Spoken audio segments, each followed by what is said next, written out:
શ્રદ્ધા। વડોદરા જિલ્લાના ભાજપના અગ્રણીઓ અને બૂથ કાર્યકરો સાથે હર્ષ સંઘવીએ બેઠક યોજીને આગામી વિધાનસભા ચૂંટણીમાં ઐતિહાસિક જીત અપાવવા માટે કાર્યકરોને જુસ્સો અને ઉમંગથી ભરપૂર સંબોધન કર્યું। મીડિયા સાથે વાત કરતા હર્ષ સંઘવીએ કહ્યું કે ગુજરાતના નાગરિકો એક સૂરે મળીને જીતનો ઇતિહાસ રચવા જઈ રહ્યા છે। બેઠકમાં ભાજપના નેતાઓ અને કાર્યકરોના ચહેરા પર उत्साह અને થનગનાટ સ્પષ્ટ જોવા મળ્યો।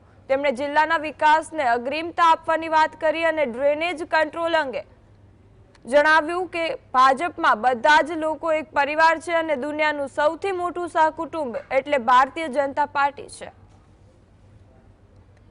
ભારતીય જનતા પાર્ટી અને ગુજરાતના નાગરિકો એક સાથે મળીને ગુજરાતમાં એક નવો ઇતિહાસ લખવા માટે આગળ વધી રહ્યા છે।